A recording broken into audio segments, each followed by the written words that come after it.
नमस्कार दोस्तों, विजय एकेडमी के ऑफिशियल यूट्यूब चैनल पे आप सबका स्वागत है। आज का जो हमारा टेस्ट पेपर हम लोग सॉल्व करेंगे ये है आपका एसएससी सीपीओ एग्जामिनेशन टीयर 1 और इसमें जीएस वाला पार्ट। ये एग्ज़ाम आपका 3 अक्टूबर 2023 को हुआ था। तो इसे हम लोग सॉल्व करते हैं और समझेंगे इसके क्वेश्चंस को।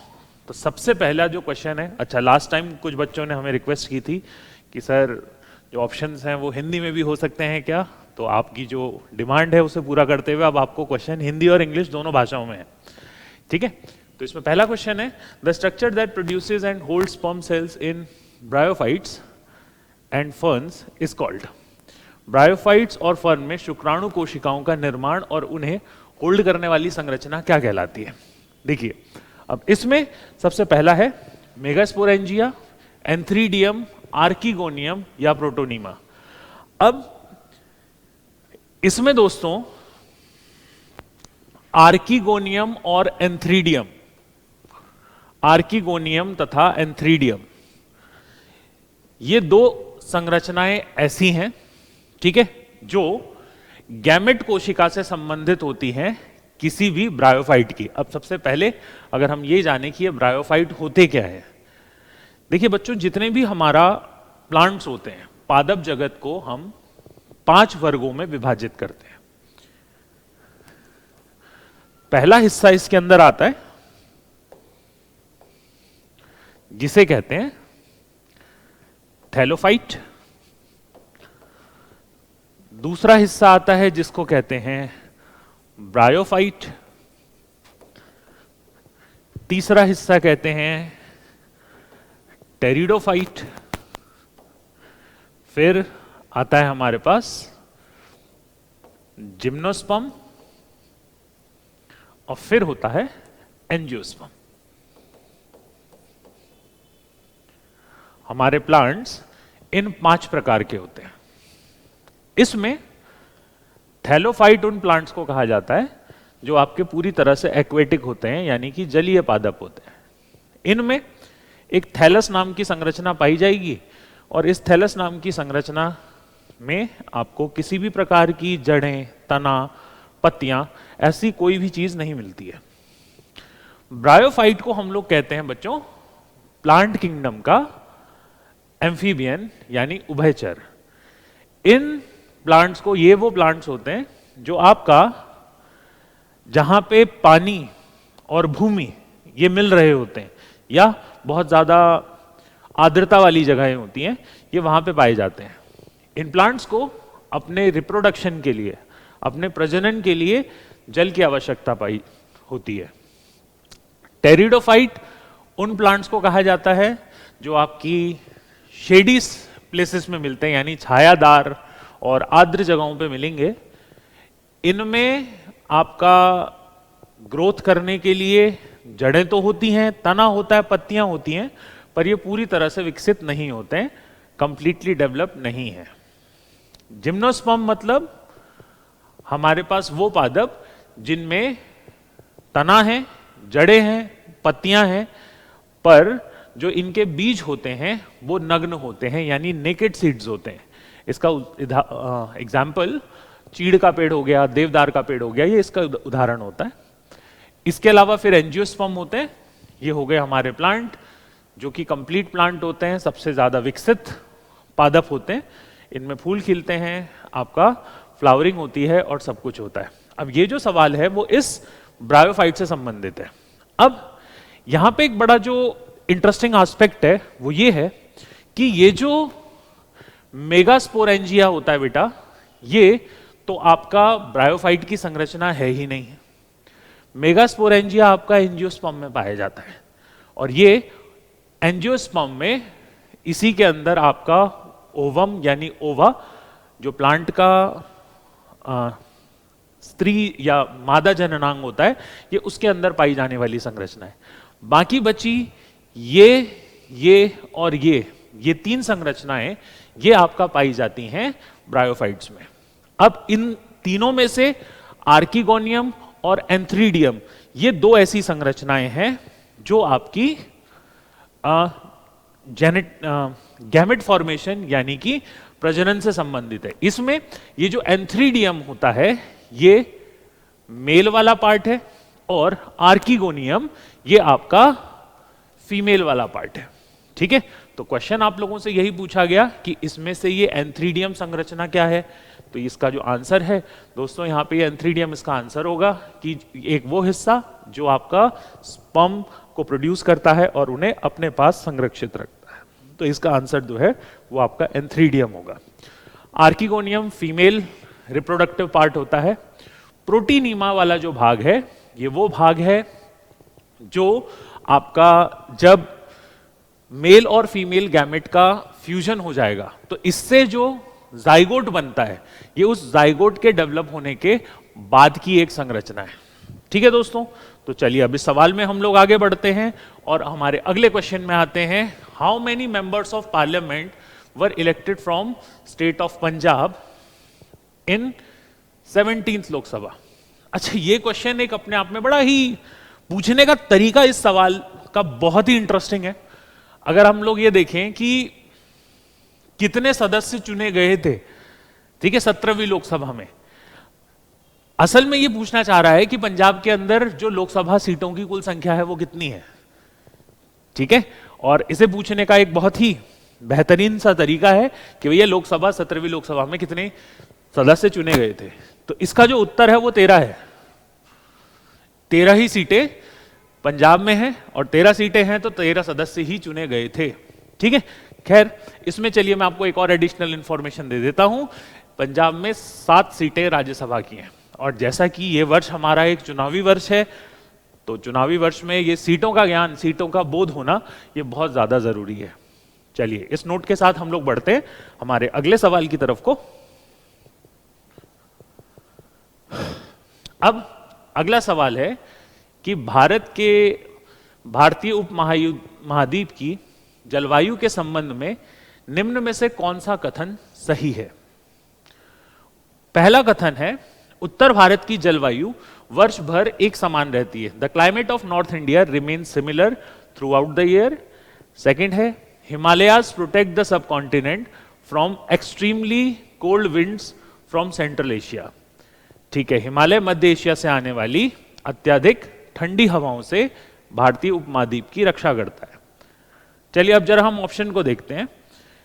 फर्स्ट ऑप्शन है only statement 1 is correct. Second कह रहा है कि ए और बी दोनों ही गलत हैं। थर्ड कह रहा है कि भैया केवल कथन बी सही है और चौथा जो है वो ये कह रहा है ए और बी दोनों ही कथन सही है।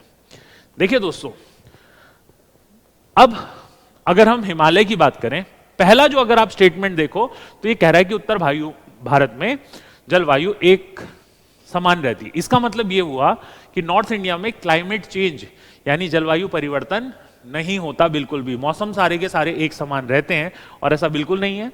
उत्तर भारत के अंदर हमारे पास आपके 5 मौसम आते हैं। 5 मौसम जैसे ग्रीष्म ऋतु, फिर उसके बाद वर्षा काल आता है, फिर पतझड़ आता है, फिर आपकी शीत ऋतु आती है, ठीक है, और फिर बसंत ऋतु आती है। तो यहाँ पे 5 सीजन देखे जाते हैं तो सीजनल चेंज होता है। तो ये वाला कुछ स्टेटमेंट तो वैसे ही सही नहीं है। दूसरा, अगर ये कह रहा है कि भाई मध्य एशिया से आने वाली अत्यधिक ठंडी हवाओं से हिमालय भारतीय उपमहाद्वीप की रक्षा करता है, और ये स्टेटमेंट बिल्कुल सही है। ये स्टेटमेंट सही है, यानी इसका जो आंसर होगा वो आंसर होगा केवल ऑप्शन बी। चलिए मैं इसमें आपको एक और एडिशनल इंफॉर्मेशन देता हूं। हिमालय 2 तरीके से काम करता है। एक तो ये मध्य एशिया की ठंडी हवाओं को भारत में आने से रोकता है, साथ ही साथ इसी के कारण जो अरब सागर और बंगाल की खाड़ी से जो हमारी मॉनसून पवनें उठती हैं वो मॉनसून पवनें हिमालय से टकरा के वापस से भारत की तरफ को घूम जाती हैं, और जिसके कारण भारतीय उपमहाद्वीप में मॉनसून में लगभग पूरे के पूरे भारत में वर्षण होता है। तो ये मॉनसून पवनों को भी वापस से पलटने का काम करता है और साथ ही साथ ठंडी हवाओं को भी रोक देता है। यानी अगर हिमालय नहीं होते तो उत्तर भारत में वर्षण या उत्तर भारत की सदा नीरा नदियां नहीं होती। उत्तर भारत में जो हमारी एनुअल रिवर्स पाई जाती हैं वो यहाँ पे नहीं होती और ना ही उत्तर भारत यहाँ पे मॉनसून एक्सपीरियंस करता। ठीक है दोस्तों, चलिए इस नोट के साथ हम लोग आगे बढ़ते हैं हमारे अगले प्रश्न की तरफ को। अगला प्रश्न है, Teejan Bai Padmashri, Padma Bhushan and Padma Vibhushan awardee is globally recognized for her contribution to which of the following art forms? Pandavani, Raut Nacha, जिहिर लीटी या गेंडी। पद्मश्री, पद्म भूषण और पद्म विभूषण से सम्मानित डॉक्टर तेजन बाई को निम्नलिखित में से किस शैली में उनके योगदान के लिए विश्व प्रसिद्ध हैं? तो ये जो हैं वो हैं आपकी पांडवानी। तो पांडवानी जो नृत्य, पांडवानी असल में क्या होता है? अच्छा, पहली बात ये आप लोगों को याद रखनी है कि ये जितने भी हमारे चारों यहां पे फॉर्म्स दी गई हैं, चारों शैलियां दी गई हैं, ये चारों की चारों छत्तीसगढ़ की हैं। तो पहला तो पॉइंट ये हो गया, यहां से आपका एक क्वेश्चन और आप लोगों के लिए तैयार हो गया कि भाई छत्तीसगढ़ की जो नृत्य हैं, जो स्थानीय नृत्य है या जो वहां की लोकगीत हैं या लोक नृत्य है, लोक कला शैली है, उनमें कौन कौन से आते हैं? तो बेटा पांडवानी ये छत्तीसगढ़ का है, राउत नाचा छत्तीसगढ़ का है, झीर लीती जो है ये छत्तीसगढ़ का है और गेंदी ये भी छत्तीसगढ़ का है। तीजन बाई जी को हम लोग पांडवानी के लिए जानते हैं। और पांडवानी है क्या? पांडवानी जो है ये आपका पांडवानी, इसके अंदर लोक भाषा में पांडवों का जो मतलब बेसिकली ये कह लीजिए कि आप इसमें महाभारत की एक गीत व्याख्या की जाती है और तीजन बाई इसमें मेन प्रोपोनेंट है जो इसको जगह जगह परफॉर्म करती हैं। दूसरा एक नृत्य फॉर्म है यहां पे जिसको हम लोग कहते हैं राउत नाचा। अब राउत नाचा जो है ये आपका एक राउत कम्युनिटी है जो आपकी छत्तीसगढ़ में पाई जाती है। ये राउत कम्युनिटी दिवाली के समय पे इस नृत्य को परफॉर्म करती है। झीर लीटी, अब झीर लीटी जो है ये आपका थोड़ा सा पश्चिमी देशों में एक त्योहार मनाया जाता है जिसको कहते हैं हैलोवीन। अब हैलोवीन का जो त्योहार है उसके अंदर क्या करते हैं, जो बच्चे होते हैं वो रंग बिरंगे से अपने कपड़े वगैरह पहन के घर घर जाते हैं और घर घर जाके वो आपका मतलब डोनेशन सॉर्ट ऑफ या स्वीट्स वगैरह मांगते हैं। झीर लीती जो है ये आपका इसी टाइप का एक फेस्टिवल है जिसमें बच्चे आपके कलरफुल कपड़े पहन, कलरफुल आपका पेंट वगैरह लगाते हैं अपने चेहरे पे और घर घर जाते हैं। और घर घर जाके ये अलग अलग लोगों के घर जाते हैं, घर जाके फिर वहां पे अपना इस नृत्य को परफॉर्म करते हैं। और जो उस घर में रहने वाले जो लोग हैं वो लोग इन बच्चों को आपका दाल चावल वगैरह ये दान करते हैं। ठीक है, इसी टाइप का एक थोड़ा इससे मिलता जुलता पर्व हमारे उत्तराखंड में भी होता है जिसको फुलदेई कहा जाता है। तो फुलदेई में भी बच्चों के द्वारा ये परफॉर्म किया जाता है। बच्चे जो है वो आपके फूल लेके आते हैं, घरों के चौखट में रखते हैं और फिर बच्चों को जो है वो घर में रहने वाले जो गृह स्वामी है वो आपके दाल चावल वगैरह दान में देते हैं, जिसका बच्चे फिर बाद में उसे पका के सारे बच्चे आराम से मिल बांट के से खाते हैं। तो ऐसी फेस्टिवल ये उसी का एक वेरिएशन है। गेंदी, अब ये जो गेंडी डांस है, गेंडी का अर्थ होता है दोस्तों स्टिक। ये बैम्बू की स्टिक पे किया जाने वाला डांस है। इस डांस फॉर्म की खास बात यह कि इसमें जो इसके नृत्य परफॉर्म करने वाले लोग हैं ये लंबी लंबी बांसों को अपने पैरों में बांध लेते हैं और पैरों में बांध के उस पर बैलेंस करते हुए इस डांस को किया जाता है। तो ये एक प्रकार का स्टिक डांस है जो कि छत्तीसगढ़ में परफॉर्म किया जाता है और जिसे गेंडी कहा जाता है। चलिए, और इस बात के साथ फिर हम बढ़ते हैं हमारे अगले प्रश्न की ओर को। और अगला प्रश्न जो है वो ये है, शोर temple of Mamallapuram was built by. Mamallapuram का तटीय मंदिर किसके द्वारा बनाया गया था? ठीक है, अच्छा, अब मामल्लापुरम का जो तटीय मंदिर है ये आपका पल्लव राजाओं द्वारा बनाया गया था। मामल्लापुरम का ये जो मंदिर है ये एक शिव टेम्पल है। ठीक है, दक्षिण भारत के अंदर जो हमारी मेन प्रमुख डीटी हैं, जो प्रमुख देवता हैं वो आपके शिव हैं।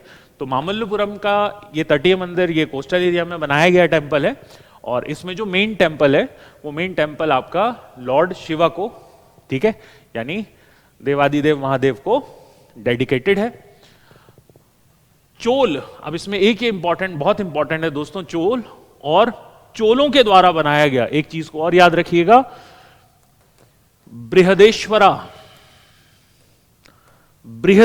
मंदिर, ये चोलों के द्वारा बनाया गया सबसे महत्वपूर्ण टेम्पल है। अगेन ये मंदिर भी आपका शिव जी को ही डेडिकेटेड है, ठीक है। अब अगर हम चालुक्यों की बात करें तो चालुक्यों द्वारा बनाया गए मेन जो टेम्पल है ये आपके एहोल मंदिर श्रृंखला है, जो चालुक्यों द्वारा बनाई गई, और नागों द्वारा आपके कई सारे छोटे छोटे मंदिरों का निर्माण तो किया, बट इस प्रकार का कोई विश्व प्रसिद्ध मंदिर नागवंश द्वारा स्थापित किया हुआ अभी शेष नहीं है, अभी नहीं बचा हुआ है, ठीक है। तो चलिए इस नोटिस के साथ हम लोग बढ़ते हैं हमारे अगले सवाल की तरफ को। अच्छा, एक चीज और इसके अंदर देखते हुए, चलिए मैंने आप लोगों को एक नोटिस यहां पे दिया, एक इंफॉर्मेशन दी कि चोलों द्वारा बनाया गया सबसे प्रसिद्ध मंदिर जो है वो बृहदेश्वरा मंदिर है। आप लोग कमेंट में लिख के बताएंगे कि ये बृहदेश्वरा मंदिर का निर्माण किस राजा द्वारा किया गया था। चलिए दोस्तों, और अगले प्रश्न की ओर बढ़ते हैं, और यह प्रश्न कहता है कि ज्योतिराव गोविंदराव फुले ने 1873 में मूर्ति पूजा और जाति व्यवस्था के खिलाफ लड़ने के लिए निम्न में से किसकी स्थापना की थी? Which of the following was established by Jyotirao Govindrao Phule in 1873 to fight against idolatry and caste system? चलिए, अब श्री ज्योतिराव फुले के द्वारा स्थापित किया गया जो संस्थान है, इस संस्थान को जाना जाता है सत्य शोधक समाज के रूप में या ट्रुथ सीकर सोसाइटी के रूप में, ठीक है। ज्योतिराव फुले आपके महाराष्ट्र के अंदर एक बहुत बड़े सामाजिक परिवर्तक माने गए हैं, और खास तौर से इनका जो कंट्रीब्यूशन है वो आपका दलितों के लिए, और खास तौर से इन क्षेत्र में रहने वाले दलितों के लिए इन्होंने बहुत ही ज्यादा प्रयास किए हैं, ठीक है। अब इसके ऊपर जो हमारा फर्स्ट ऑप्शन है वो है यंग बंगाल आंदोलन। दोस्तों, ये यंग बंगाल आंदोलन हेनरी विवियन डिरोजियो द्वारा चलाया गया था। इसके जो फाउंडर है वो हेनरी विवियन डिरोजियो हैं। ये आपका हिंदू कॉलेज के एक प्रोफेसर हुआ करते थे, और जिन्होंने बच्चों को भैया रेडिकल थिंकिंग वो अपनाने को कहा था कि हर चीज पे सवाल उठाने की आप लोग आदत डालें। एक बहुत महत्वपूर्ण आंदोलन माना जाता है ये, खासतौर से वैचारिक क्षेत्र में। श्री नारायण गुरु धर्म प्रतिपालना SNDP, दोस्तों इसके संस्थापक का नाम, इस आंदोलन के संस्थापक का नाम यहीं लिखा हुआ है, और जो है श्री नारायण गुरु। तो श्री नारायण गुरु ने एक मूवमेंट ये आपका दक्षिण में चलाया था। श्री नारायण गुरु ने आपका एक शिवालय की भी स्थापना की थी, जिसके अंदर कोई भी जो दलित थे वो आके इसमें पूजन कर सकते थे। ये आंदोलन खासतौर से मंदिर प्रवेश में, जो दलितों के साथ उस समय पे मंदिर प्रवेश वर्जित किया जाता था, उसके विरुद्ध यह आंदोलन चलाया गया था। और आर्य समाज, हम सब जानते हैं ये किनकी देन है? स्वामी दयानंद सरस्वती की। मेरे प्यारे बच्चों, कमेंट में लिख के बताइए स्वामी दयानंद सरस्वती का वास्तविक नाम क्या था। चलिए दोस्तों, अब हम बढ़ते हैं हमारे अगले प्रश्न की ओर, और यह है अटल टनल इनमें से किन किन स्थानों को जोड़ती है? ठीक है, अब दोस्तों इसका जो उत्तर है वो है मनाली और लाहौल स्पीति को जोड़ने वाली ये टनल है। ठीक है, और इस टनल के कारण जो आपका लद्दाख का सर्दियों का जो रास्ता है वो अब ओपन हो गया है। इसके माध्यम से अब लद्दाख जो है उसकी कनेक्टिविटी या लेह की कनेक्टिविटी वो थ्रू आउट द ईयर आपकी हो गई है। चलिए, what is the full form of PPLO with respect to bacteria? अब बैक्टीरिया के संबंध में पीपीएलओ का पूर्ण रूप क्या है? देखिए दोस्तों, पीपीएलओ का जो पूर्ण रूप है इसे कहते हैं हम लोग प्लूरोनिमोनिया लाइक ऑर्गेनिज्म। ठीक है, प्लूरोप्लेटलेट लाइक ऑर्गेनिज्म, प्लूरोप्रोन लाइक ऑर्गेनिज्म, प्लूरोप्लेटलेट लाइक ऑर्गेनिज्म ये नहीं है। इसे कहते हैं प्लूरोनिमोनिया लाइक ऑर्गेनिज्म, पीपीएलओ। अब बेटा जी, ये जो पीपीएलओ है, प्लूरोनिमोनिया लाइक ऑर्गेनिज्म है, इसे एक नाम से और जाना जाता है जिसे कहते हैं हम माइकोप्लाज्मा। ये माइकोप्लाज्मा के नाम से भी जाना जाता है और ये सबसे छोटे आकार का बैक्टीरिया होता है। तो स्मॉलेस्ट बैक्टीरिया भी क्या है? ये पीपीएलओ ही है या माइकोप्लाज्मा ही है। तो चलिए, इस नोटिस के बाद हम लोग बढ़ते हैं हमारे अगले सवाल की तरफ। साओ जाओ festival is celebrated primarily by Catholic Christians in which of the following Indian states? Sao जाओ त्योहार मुख्य रूप से निम्नलिखित में से किस भारतीय राज्य में कैथोलिक ईसाइयों द्वारा मनाया जाता है? ठीक है दोस्तों, तो इस प्रश्न का उत्तर जो है वो है दोस्तों गोवा। अब ये जो फेस्टिवल है, जो गोवा में आपका ये सेलिब्रेट किया जाने वाला फेस्टिवल है, ये फेस्टिवल मनाया जाता है 24 जून को। 24 जून को ये फेस्टिवल मनाया जाता है। इसके अंदर जो कैथोलिक युवा होते हैं वो अपना चर्च में पूजा करने के बाद, चर्च अपना क्वेयर अटेंड करने के बाद, ये जो युवा होते हैं ये नियर बाय वाटर बॉडी जो भी होगी, चाहे वो अगर झरना है तो कहीं झरना हो गया, कहीं अगर आपका बहती हुई नदी है तो रिवर हो गई, या फिर आपका कहीं समुद्र है वहीं नियर बाय जहाँ पे भी हैं, वो लोग उसमें स्नान करने जाते हैं। ठीक है, तो एक बहुत इंपॉर्टेंट कैथोलिक क्रिश्चियंस के अंदर आपके एक बहुत ही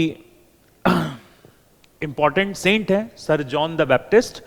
तो उनके जन्म दिवस के दिन ये साओ जाओ फेस्टिवल मनाया जाता है। सर जॉन द बैप्टिस्ट के जन्म दिवस को साओ जाओ फेस्टिवल के रूप में मनाया जाता है। गोवा के कैथोलिक लोगों में ये बहुत ज्यादा प्रचलित त्योहार है। तो दोस्तों, इसके बाद हम बढ़ते हैं हमारे अगले सवाल की तरफ को।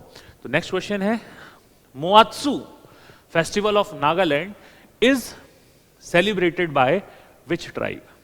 ठीक है, अब ये एक ऐसा क्वेश्चन है जिस क्वेश्चन के अंदर हम लोग क्या करते हैं, जरा ऑड वन आउट का इस्तेमाल करते हैं। देखिए, मुंडा ट्राइब ये वही ट्राइब है जिसने अंग्रेजों के खिलाफ उलुगुलान नाम का एक बहुत बड़ा महाविद्रोह छेड़ा था और जिसके मेन प्रोपोनेंट हमारे इसको करने वाले, इसके नायक जो हैं वो भगवान बिरसा मुंडा हैं। और मुंडा जो आपकी कम्युनिटी है ये झारखंड की कम्युनिटी है। दूसरी तरफ तो ये तो हो गई दोस्तों झारखंड की कम्युनिटी। दूसरी कम्युनिटी भील ट्राइब।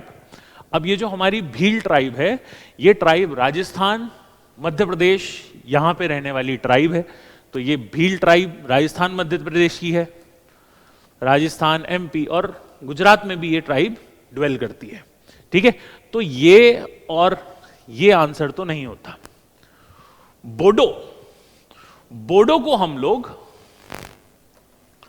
असम के मूल निवासी ट्राइब मानते हैं। ठीक है, तो बोडो ट्राइब जो है वो असम की मूल निवासी ट्राइब है कि सबसे पहले यहां पे आके असम में बसने वाला जो जनजाति है। ठीक है, ये बोडो ट्राइब है और ये लार्जेस्ट ट्राइब है असम की। तो एक ट्राइब हो गई असम की, एक राजस्थान मध्य प्रदेश की हो गई और एक ट्राइब हो गई झारखंड की। तो जो बची है वो है आओ ट्राइब। तो ये हमारी आओ ट्राइब जो है वो नागालैंड की है और ये माओत्सु जो फेस्टिवल है इसे सेलिब्रेट करने के लिए ये इसी आओ ट्राइब द्वारा किया जाता है। ठीक है, अब ये जो माओत्सु फेस्टिवल है ये मई के महीने के फर्स्ट वीक में आओ जनजाति द्वारा मनाया जाता है। तो फर्स्ट वीक में जब फसल बो दी जाती है, यानी जब सोइंग हो जाती है, तो पूरा का पूरा अप्रैल का महीना इन लोगों ने बहुत ज़्यादा अपने खेत को प्रिपेयर करना, फिर खेत को प्रिपेयर करने के बाद उसमें फसल बोना, जब ये सारे के सारे कामों को कर लेते हैं तो उसके बाद ये कह लीजिए कि ये काम पूरा खत्म होने के बाद एक सेलिब्रेशन कि हाँ हम लोगों ने काम बहुत अच्छा किया है, उस चीज़ के सेलिब्रेशन के रूप में भी इसे मनाया जाता है। इसके बाद क्या कहते हैं कि जो एक फायर जलाई जाती है, आग जलाई जाती है, और आग के चारों तरफ जो ट्राइब के लोग हैं वो लोग आके बैठते हैं। इसमें जो इनके मेन प्रीस्ट होते हैं, इस ट्राइब के जो मेन प्रीस्ट हैं, वो प्रीस्ट फिर आने वाले जो वर्ष है, आगामी वर्ष है, उसके लिए बताते हैं, उसके बारे में बताते हैं कि ये जो आने वाला वर्ष है वो कैसा रहने वाला है, क्या क्या चीज़ें होने वाली है, क्या आपदाएं आ सकती हैं, इसका एक प्रिडिक्शन यानी एक फ्यूचर प्रिडिक्शन इस फेस्टिवल में यहाँ पे किया जाता है। तो चलिए दोस्तों, इस पॉइंट के साथ हम लोग आगे बढ़ते हैं हमारे अगले प्रश्न की ओर। और Which of the following neighboring country in India signed the Farakka Treaty in 1996 for sharing of Ganga waters on augmenting its flows? दोस्तों, अफगानिस्तान में गंगा नहीं है, भूटान की तरफ को गंगा नहीं है और नेपाल की तरफ को भी गंगा नहीं है। तो गंगा के जल की धारा को निर्धारित करने के लिए हमारा ये ट्रीटी की गई है। तो बेटा 3 नहीं है तो चौथा आंसर हमारा ऑटोमेटिकली बांग्लादेश है। तो बांग्लादेश के साथ ही 1996 में ये संधि की गई थी और इस संधि का मूल उद्देश्य जो था वो इसके जल की निर्धारण, जल की जो फ्लो है उसको कंट्रोल करने के लिए फरक्का बैराज बनाया गया था। तो चलिए दोस्तों, इसी को हम फरक्का डैम के रूप में भी के नाम से भी जानते हैं। तो ये आपका इसके अंदर मेन पार्ट है जिसको आपने याद रखना है। और हम आगे बढ़ते हैं अपने अगले सवाल की तरफ को। Continental shelf. Okay, continental shelf या जिसको कहते हैं दोस्तों महाद्वीपीय मग्न तट, which is the shallowest part of the ocean, has an average gradient of, इसका जो औसत ढाल है वो कितना होता है। देखिए दोस्तों, जहां पे एक कॉन्टिनेंट और समुद्र मिलते हैं वहां पे कॉन्टिनेंट का वो हिस्सा जो समुद्र में डूबा हुआ है, ये हिस्सा कॉन्टिनेंट का ही है, ये महाद्वीप का ही हिस्सा है, पर ये वो हिस्सा है जो समुद्र में डूबा हुआ है। इस हिस्से को हम कॉन्टिनेंटल शेल्फ कहते हैं या महाद्वीपीय मग्न तट कहते हैं, क्योंकि ये जलमग्न है, पानी के अंदर डूबा हुआ है, इसलिए हम इस हिस्से को मग्न तट कहते हैं।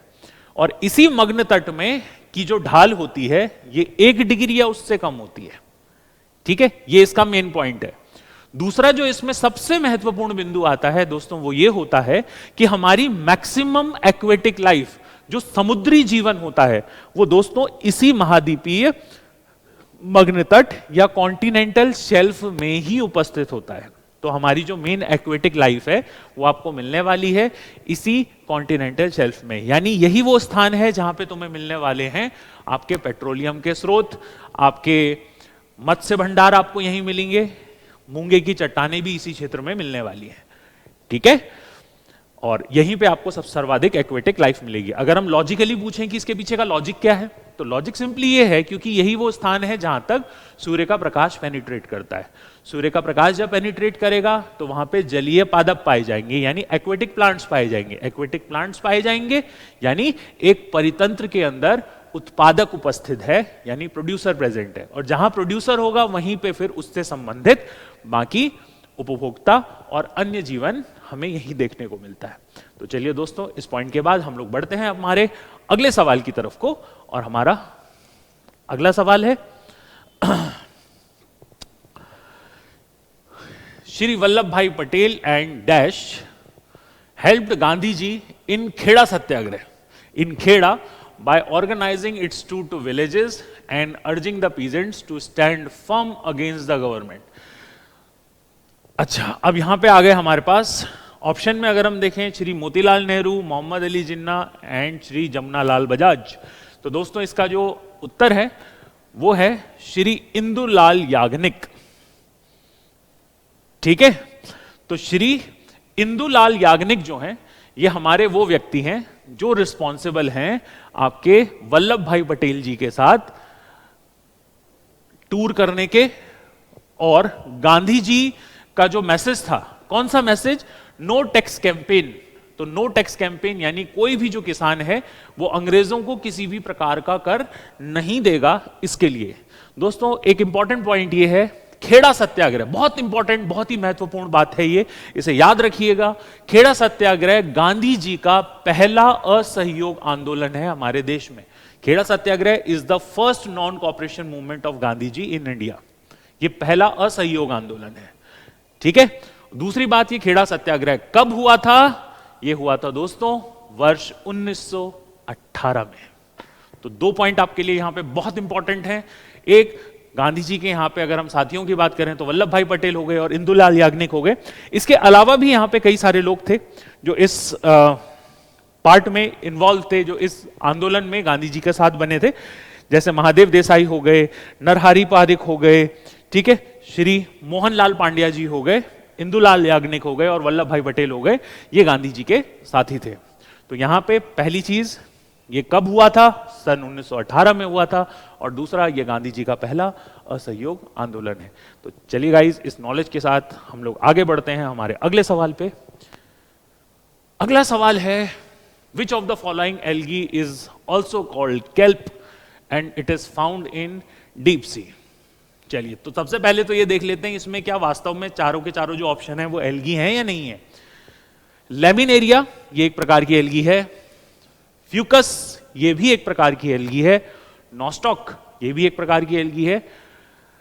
कैल्माइडोमोना, अब कैल्माइडोमोना जो है दोस्तों, ये एल्गी नहीं है, ये आपका एक बैक्टीरिया है, यानी कि ये तो ऑप्शन नहीं हो सकता, ठीक है। अब बचे हमारे पास 2। अब ओके, नहीं नहीं नहीं नहीं, चलिए इसको एक बार फिर से देखते हैं। लेमिनेरिया आपका एल्गी होता है, फ्यूकस एल्गी, कैल्माइडोमोनास, ठीक है, ये भी आपका एल्गी है, और नॉस्टॉक ये बैक्टीरिया है।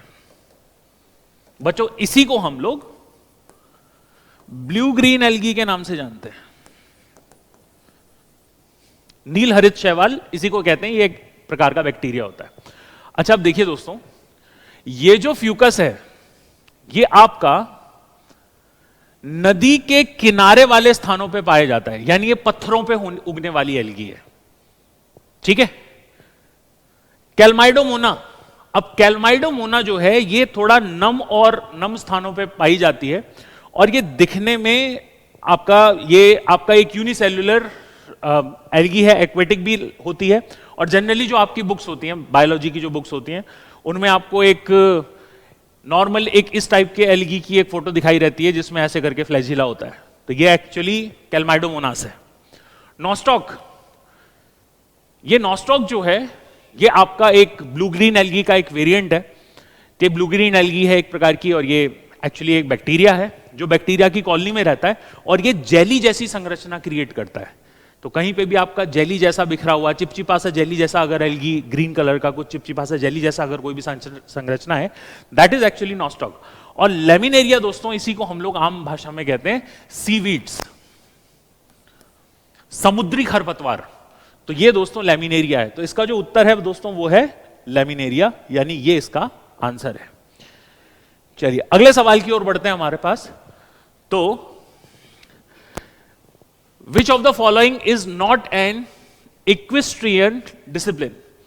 निम्न में से कौन सा घुड़सवारी प्रतियोगिता का हिस्सा नहीं है? ठीक है, अब इसमें घुड़सवारी प्रतियोगिता का हिस्सा दोस्तों ये आपका स्प्रिंट नहीं होता है।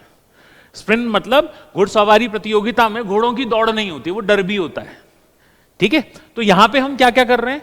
तो सबसे पहला तो हो गया दोस्तों घोड़ों की, जब हम कह रहे हैं कि भाई घोड़ों की ड्रेसिंग हो रही है, ठीक है। अब ये जो आपकी ड्रेसिंग है, इस ड्रेसिंग या ड्रेसेज जो होता है, इसके अंदर क्या किया जाता है?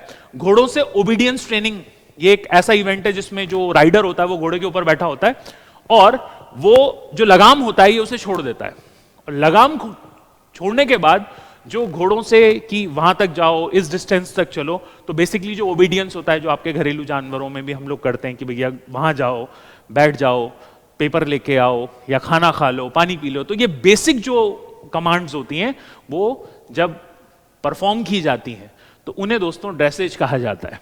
ये बेसिकली एक ओबीडियंस एग्जीबिशन है। दूसरा वोल्टिंग। अब वोल्टिंग से यहां पे तात्पर्य यह हुआ कि जो राइडर होता है वो राइडर अपने आप में यहां पे एक जिम्नास्ट होता है। जो घोड़े के ऊपर राइड कर रहा है वो एक जिम्नास्ट है, मतलब वो एक जिम्नास्टिक के खेल का व्यक्ति है जो जिम्नास्टिक करना जानता है। और ये जो आपका जिम्नास्टिक में दक्ष व्यक्ति होता है, ये क्या करता है, ये घोड़े के ऊपर जो जिम्नास्टिक के करतब होते हैं ये उन करतबों को परफॉर्म करता है। Show jumping. अब ये शो जंपिंग क्या हुआ, यहां पे अलग अलग प्रकार के अलग अलग ऊंचाइयों के ऑब्स्टिकल्स लगाए जाते हैं। एक पूरा का पूरा ऑब्स्टिकल कोर्स होता है, एक बड़ा सा ग्राउंड होगा, उस ग्राउंड में अलग अलग ऑब्स्टिकल्स होंगे और जो हॉर्स होगा वो उन ऑब्स्टिकल्स को क्रॉस करेगा, कूद के उस ऑब्स्टिकल को क्रॉस करेगा। इसे शो जंपिंग कहा जाता है। ठीक है, तो यहां पे अगर आप देखें तो ड्रेसेज, वॉल्टिंग और शो जंपिंग, ये तीन जो हैं वो घुड़सवारी प्रतियोगिता का भाग होते हैं। घुड़दौड़ ये घुड़सवारी प्रतियोगिता का भाग नहीं है। तो चलिए दोस्तों, यही इस एग्जाम में, इसमें क्वेश्चन में पूछा हुआ है, तो स्प्रिंट इसका आंसर है। ठीक है, चलिए अब ये एक बहुत ज्यादा फैक्चुअल क्वेश्चन है। तो वॉलीबॉल के खेल में कितने जो प्लेयर्स होते हैं वो इस खेल को खेलते हैं? ठीक है, तो वॉलीबॉल का जो खेल होता है दोस्तों, इसमें 6 लोग इस खेल में, एक टीम में, एक साइड में 6 व्यक्ति होते हैं जो इस खेल को खेल रहे होते हैं। चलिए दोस्तों, बढ़ते हैं हम हमारे अगले सवाल की तरफ को। ठीक है, अच्छा, अगर किसी को समझ में नहीं आ रहा हो कि ये 3 प्लेयर कौन से होते हैं, तो बेटा 3 आगे होते हैं नेट पे, एक बीच में होता है जिसको हम सेंटर कहते हैं, और 2 पीछे होते हैं। ठीक है, अगला क्वेश्चन है, which of the following is considered as good indicator of economic growth? आर्थिक विकास के अच्छे संकेतक निम्न में से किसे माना जाता है? ठीक है, चलिए, इसमें पहला ऑप्शन है स्टेडी इंक्रीज इन लोन। दोस्तों, अगर आपका लोन बढ़ रहा है तो लोन बढ़ने का सीधा सीधा मतलब यह है व्यक्तियों के ऊपर डेप्ट बढ़ रहा है, इनकी उधारी बढ़ रही है, और उधारी का बहुत ज्यादा बढ़ना यह आपका अर्थव्यवस्था की वृद्धि का अच्छा संकेतक नहीं होता।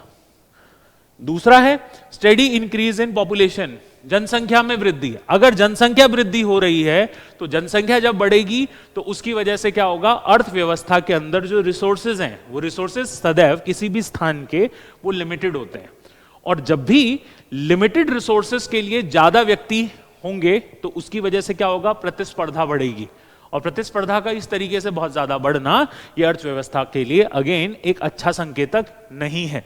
तो यह भी उत्तर नहीं है, यह भी उत्तर नहीं है।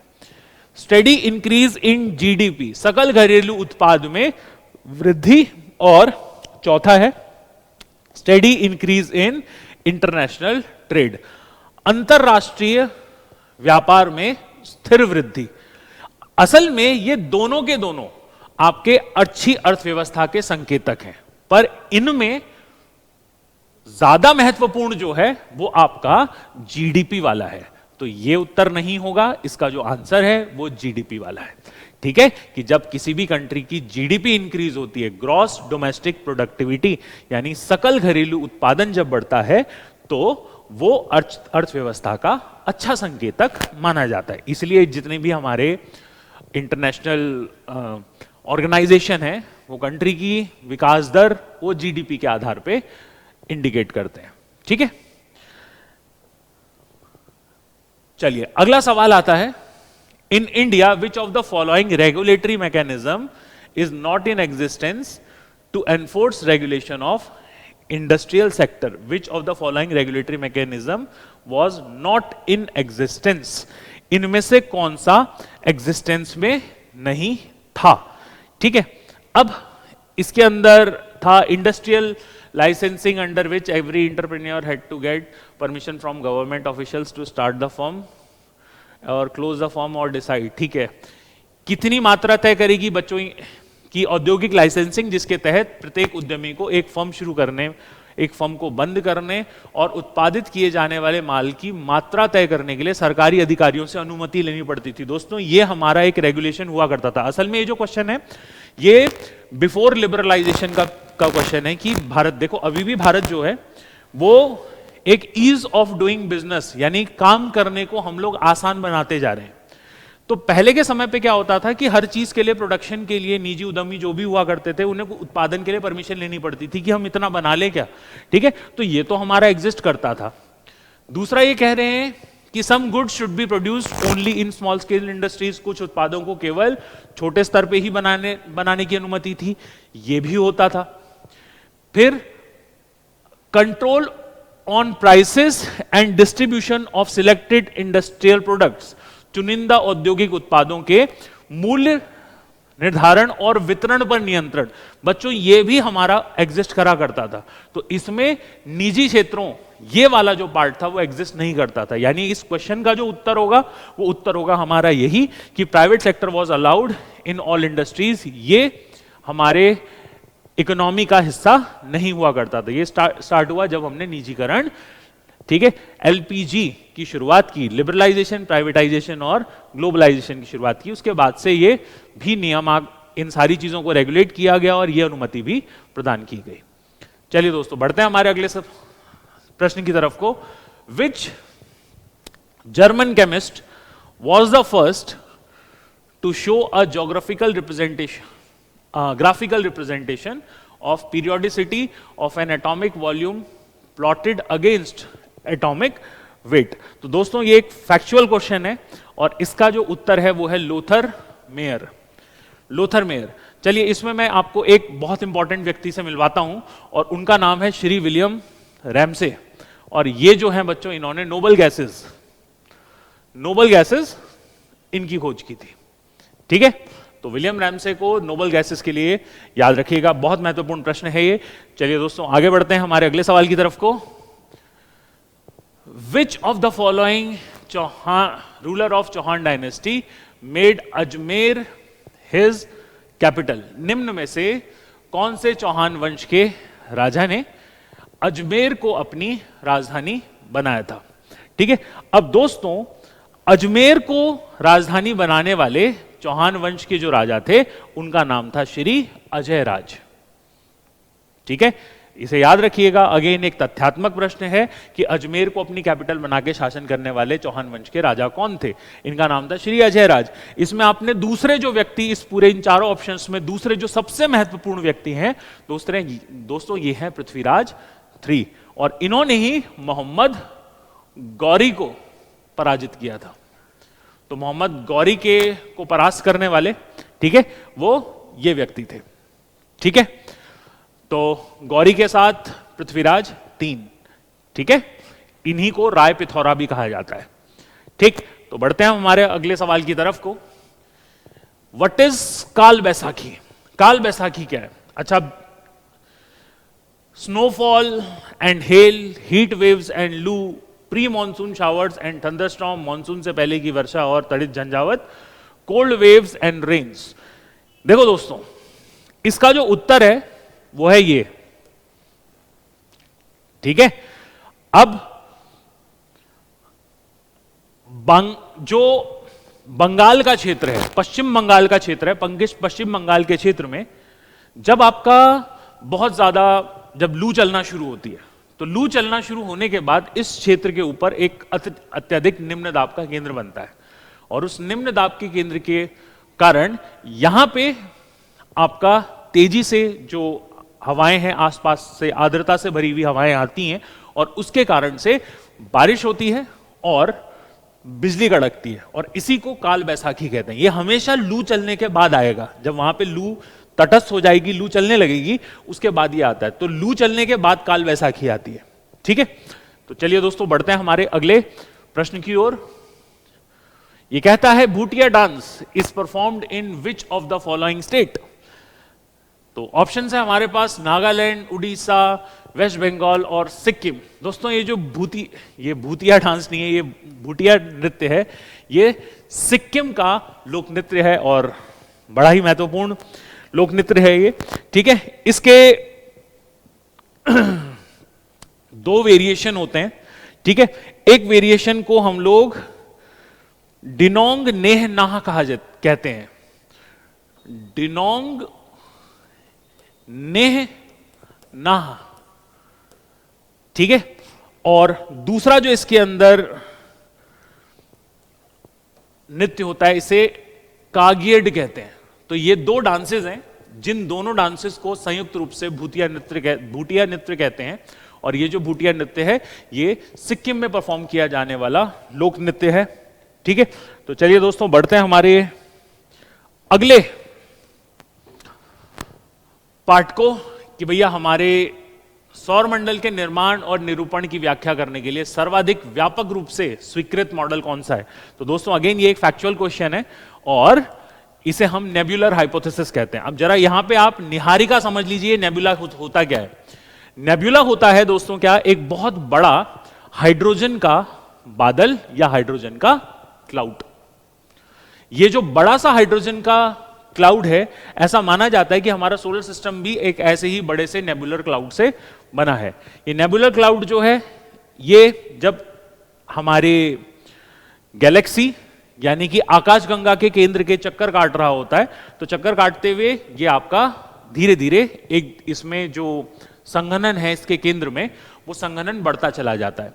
इस संघनन के बढ़ने के कारण इसके जो कण हैं, हाइड्रोजन के कण हैं, वो एक दूसरे से टकराने लगते हैं और टकराने के कारण इनमें ऊष्मा उत्पन्न होती है।